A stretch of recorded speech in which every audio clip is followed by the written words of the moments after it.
ప్రేక్షకులకి నమస్కారం. గోపురానికి స్వాగతం.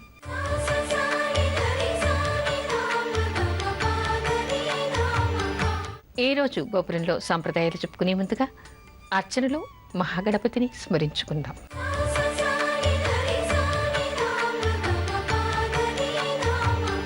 ముదాకరాత్తమోదకం సదా విముక్తి సాధకం కళాధరావతంసకం విలాసిలోకరంజకం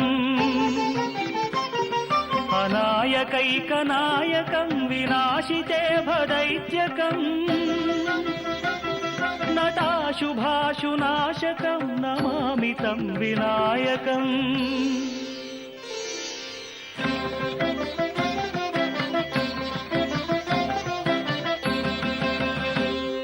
నతేతరాతిభీకరం నవోదితార్కభాస్వరం నమత్సురారి నిర్జరం నదాధికాపదుద్ధరం సురేశ్వరం నిధీశ్వరం గజేశ్వరం గణేశ్వరం మహేశ్వరం తమాశ్రయే పరాత్పరం నిరంతరం.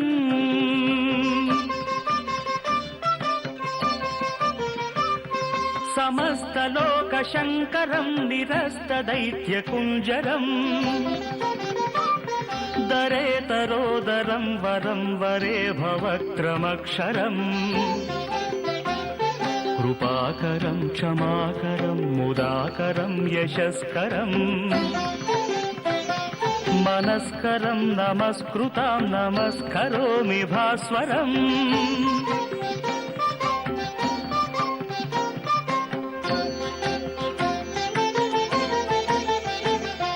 అకించనార్తిమార్జనం చిరంతనోక్తిభాజనం పురారి పూర్వనందనం సురారి గర్వచర్వణం ప్రపంచనాశభీషణం ధనంజయాదిభూషణం కపోలదానవారణం భజే పురాణవారణం.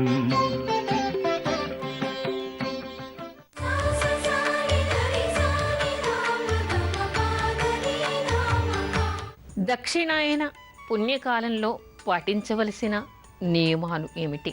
మనకి రేపు 16వ జూలై రాత్రి 9:54 రవి కర్కాటక రాశిలోకి ప్రవేశిస్తూ ఉన్నాడు. 2 ఆయనాలు మనకి సంవత్సరంలో వస్తాయి. ఒకటి దక్షిణాయనం, రెండవది ఉత్తరాయణం. రవి కర్కాటకంలోకి ప్రవేశించగానే మనకి దక్షిణాయనం ప్రారంభమవుతుంది. రవి మకరంలో ప్రవేశించగానే మనకి ఉత్తరాయణం ప్రారంభమవుతుంది. అయితే రేపు రాత్రి 9:54 రవి కర్కాటక రాశిలోకి ప్రవేశిస్తున్నాడు కాబట్టి రేపు రాత్రి నుంచి మనకి దక్షిణాయనం ప్రారంభం కాబోతోంది. అయితే ఆనవాయితీ ప్రకారం మనం ఎప్పుడు కూడా ఒకరోజు ముందుగానే మాట్లాడుకుంటాం కాబట్టి దక్షిణాయన పుణ్యకాలంలో చేయవలసినటువంటి విషయాలు నియమాలు ఏమిటి అనేటువంటి విషయం మనం ఈరోజు చెప్పుకుంటూ ఉన్నాం.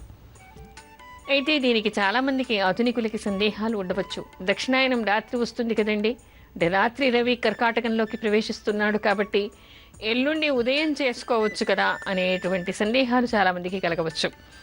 కానీ మనకి ధర్మసింధు, నిర్ణయ సింధు, తర్వాత ఆధ్యాత్మిక గ్రంథాలు కూడా మనకి చెప్పేటువంటి విషయం ఏమిటంటే ఎప్పుడు కూడా కర్కాటక సంక్రాంతి అంటే మాస సంక్రాంతిగా మనం ప్రతి రాశిలోకి రవి మారినప్పుడు మాస సంక్రాంతి చెప్పుకుంటూ ఉంటాం.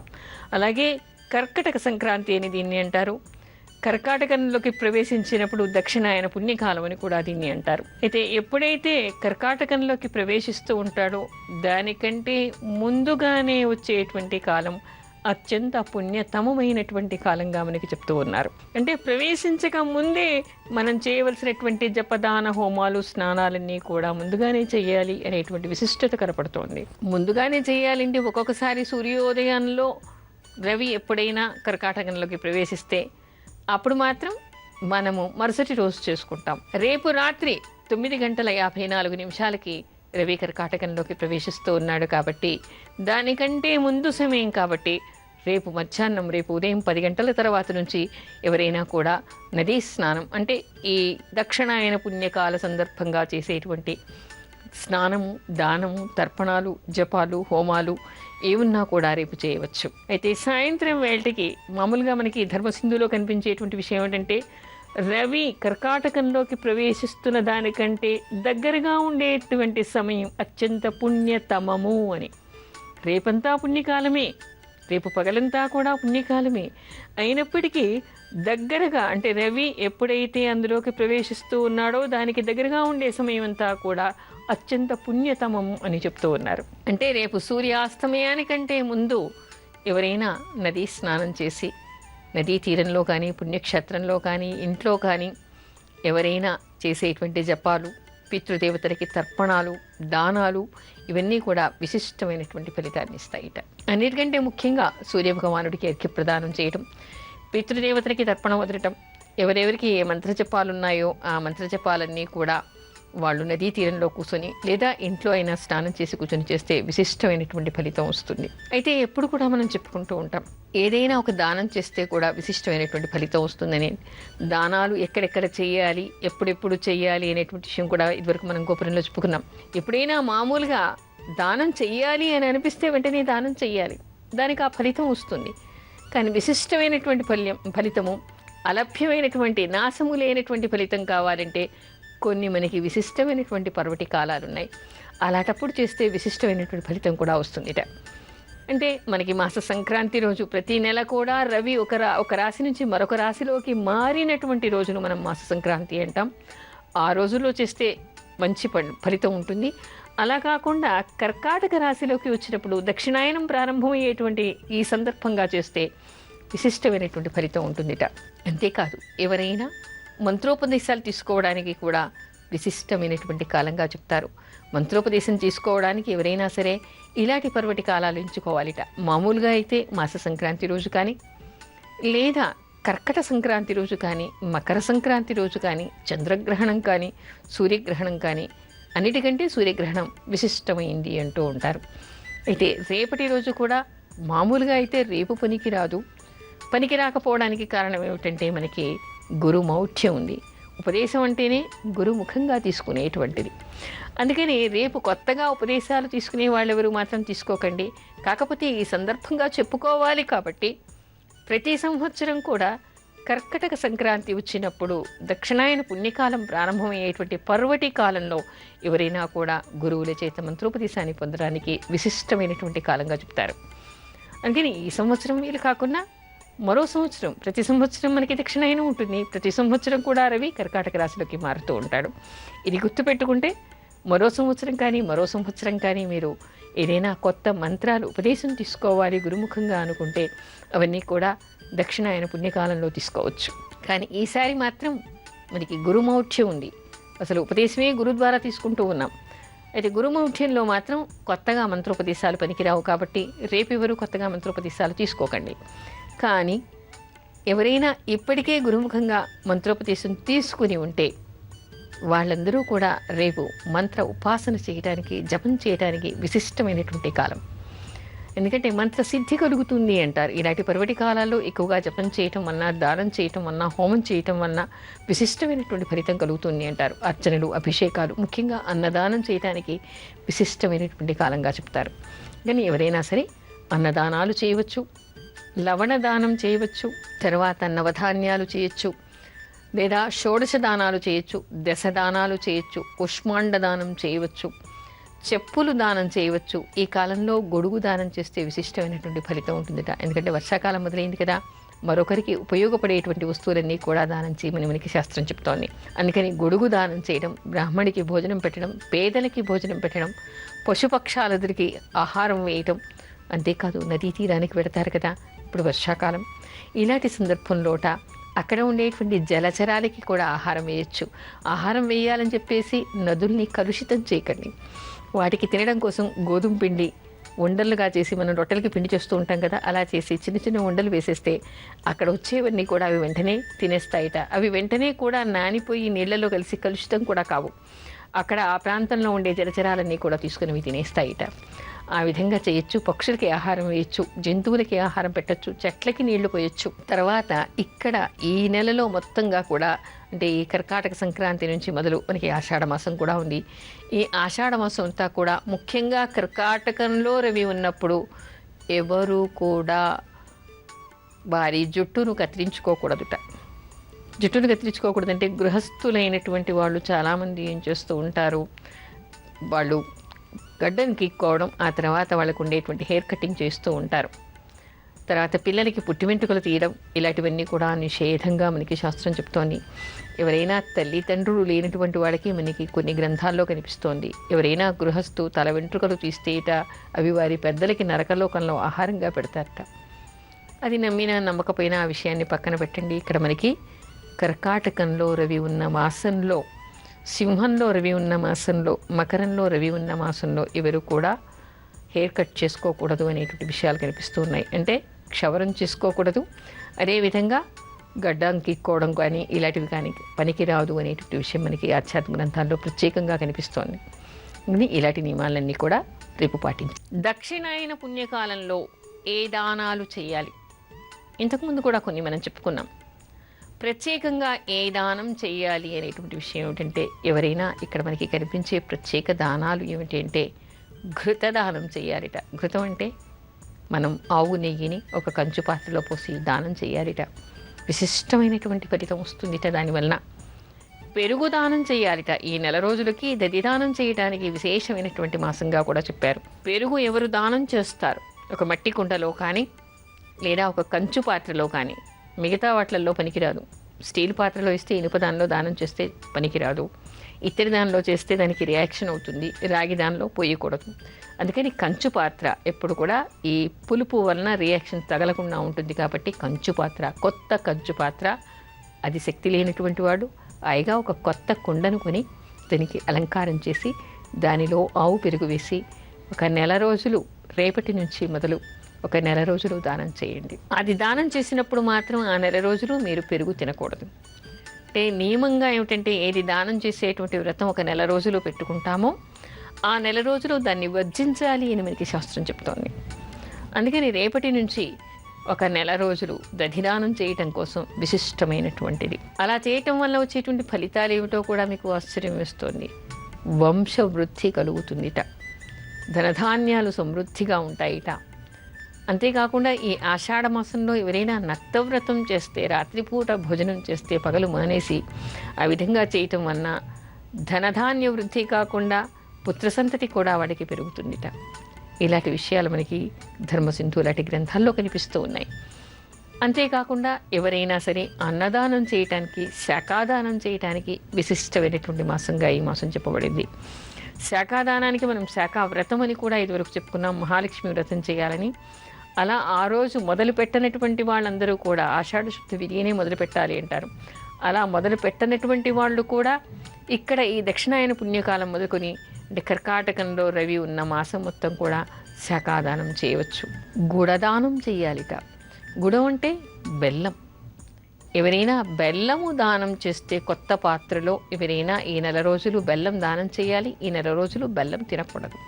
అలా చేస్తే మధుర స్వరం వస్తుందిట వాళ్ళకి. ఎవరికైనా స్వరం బాగా లేదు అనుకుంటే, సంగీత కళాకారులు ఎవరైనా ఉంటే వాళ్ళందరూ కూడా ఈ మాసం రోజులు ఆ వ్రతాన్ని చేయవచ్చు. అలా ఏదైనా విష్ణు ప్రీత్యర్థంగా, ముఖ్యంగా ఏమిటంటే ఇప్పుడు మనకి దక్షిణాయన పుణ్యకాలం ప్రారంభమైంది, ఆషాఢ మాసం మొదలైంది. అంతేకాకుండా మనకి చాతుర్మాస్య దీక్షలు కూడా మొదలయ్యాయి. ఇప్పుడు చేసేటువంటి వాటికి విశిష్టమైనటువంటి ఫలితం ఉంటుందిట. అందుకని నిత్యం శాఖాదానం చేయటం కానీ, లేదా కుష్మాండ దానం చేయటం కానీ, సాలగ్రామ దానం చేయటం కానీ, గోదానం చేయటం కానీ, రేపటి రోజు ఇవేవి చేసినా కూడా విశిష్టమైనటువంటి ఫలితాన్ని ఇస్తాయి. అయితే నెల రోజులుగా చేయడం కోసం, ఏదైనా ఒక కోరిక కోసం నెల రోజులు చేయాలి అంటే ఈ విధంగా చేయవచ్చు. ఎవరు బెల్లపు నీళ్లతో శివుడికి కానీ, గణపతికి కానీ, వాళ్ళ ఇష్ట దైవానికి కానీ అభిషేకం చేస్తారో, బెల్లంతో వండినటువంటి పదార్థాలు నివేదన చేస్తారో వాళ్ళకి శోకం ఉండదుట, శోకరహితం అవుతుందిట. అంటే దుఃఖంతో ఉన్నటువంటి వాళ్ళు ఎవరైనా ఉంటే బెల్లపు నీటితో ఈశ్వరుడికి అభిషేకం చేయండి ఒక నెల రోజులు. అలా చేస్తే శోకరహితం అవుతుందిట. వాడికి శోకం, దుఃఖం అనేది లేకుండా పోతుంది అని మనకి శాస్త్రం చెప్తోంది. అదేవిధంగా అన్నదానం చేయడానికి విశిష్టమైనటువంటి మాసం. ఎవరు అన్నదానం చేస్తారో, ఎవరు వస్త్రదానం చేస్తారో, ఎవరు ఫలదానం చేస్తారో, ఎవరు శాఖాదానం చేస్తారో, అంతేకాకుండా ఇక్కడ ఈ ఋతువుకి తగినటువంటి దానాలు కూడా అనేకం చెప్పబడ్డాయి. చెప్పులు దానం చేయాలని, గొంగళి దానం చేయాలని, చేతి కర్రను దానం చేయాలని, గొడుగు దానం చేయాలని కూడా మనకి శాస్త్రం చెప్తోంది. అలాంటివి ఎవరికి దానం చేయాలి? దాని అవసరం ఉన్నటువంటి వాళ్ళకి దానం చేయండి. పేదవాళ్ళకి దానం చేయండి, బ్రాహ్మడికి దానం చేయండి, వృద్ధులకి దానం చేయండి, అనాథలకి దానం చేయండి. దానివల్ల విశిష్టమైనటువంటి ఫలితం లభిస్తుంది.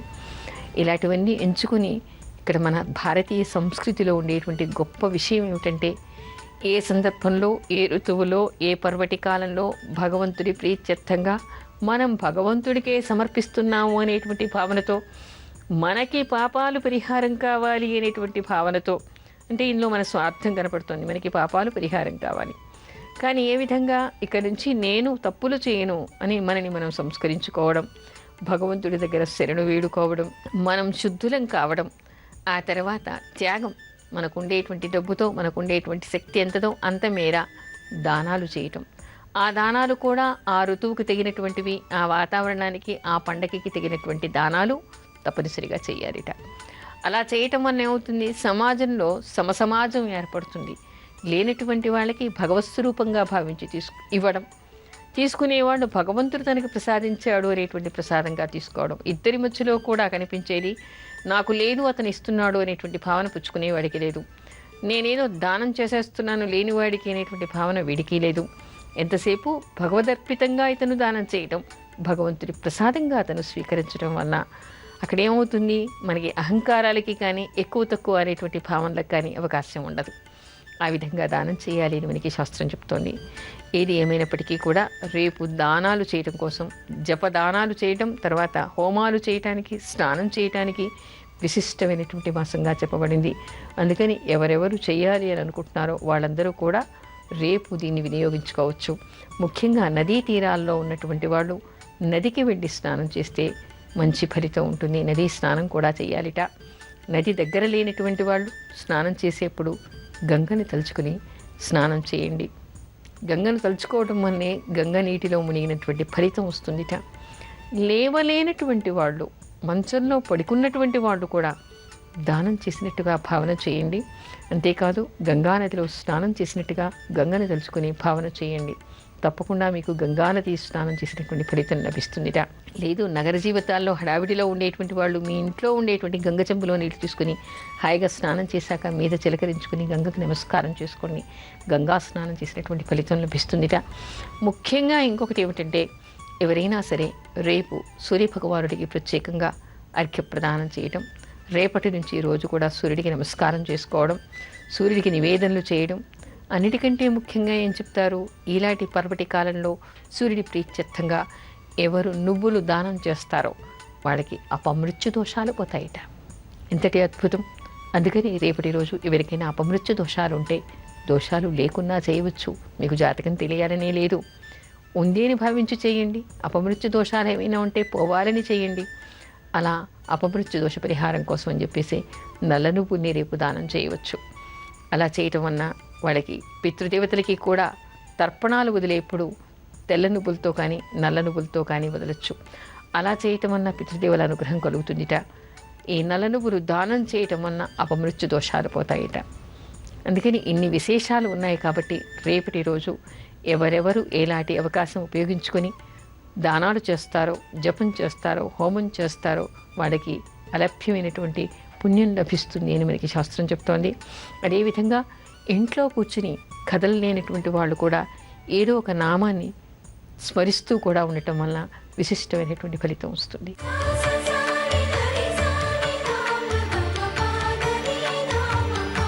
ఈవేళటి మంత్రం, ఈవేళ మనం మంత్రం చెప్పుకుంటున్నాం, కానీ ఇది రేపటి కోసం చెప్పేటువంటి మంత్రం. ఎందుకు? రేపు దక్షిణాయన పుణ్యకాలం కాబట్టి సూర్యభగవానుడి ప్రీత్యర్థంగా ఎవరెవరు రోగాలు పోవాలి అని భావిస్తూ ఉన్నారో వాళ్ళందరూ కూడా స్నానం చేసి సూర్యభగవానుడికి అర్ఘ్య ప్రదానం చేసి, సూర్య మంత్రాలు ఏమైనా ఉంటే జపించుకుని, వాళ్ళకి ఇప్పటికే ఉపదేశాలు ఉంటే సౌరాష్ట్రాక్షరి మంత్రం కానీ ఇంకేదైనా మంత్రాలు ఉంటే అవి మంత్ర జపం చేసుకుని సూర్యుడికి అర్ఘ్య ప్రదానం చేయటం. ఈ మంత్రాలు అవి లేనటువంటి వాళ్ళు ఆదిత్య హృదయం కానీ లేదా సూర్య కవచం కానీ సూర్యాష్టకం లాంటివి లేదా ఎవరి చేతైనా అనారోగ్యంతో ఉన్నటువంటి వాళ్ళకి రేపటి రోజు అరుణపారాయణం చేయించినా కూడా విశిష్టమైనటువంటి ఫలితం ఉంటుంది. ఇవేవి చేయలేనటువంటి వాళ్ళు కూడా ఓం ఆదిత్యాయ నమః అనేటువంటి నామాన్ని చదువుకుంటూ ఉండండి. రేపు సూర్యభగవానుడి తప్పనిసరిగా అర్ఘ్య ప్రదానం చేయండి. ఆ మంత్ర జపం చేయటం వలన సూర్యభగవాను రేపు తలుచుకోవడం వలన మీ అనారోగ్యం నివారణ చెందుతుంది, మీకు ఆరోగ్యం చేకూరుతుంది అని తెలుసుకోండి.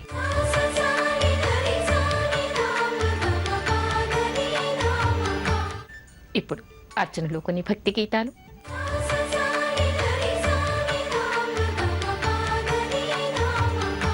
జయ జయ శుభకర వినాయక శ్రీకాణిపాకవర సిద్ధి వినాయక. జయ జయ శుభకర వినాయక శ్రీకాణిపాకవర సిద్ధి వినాయక. ఆ ఆ ఆ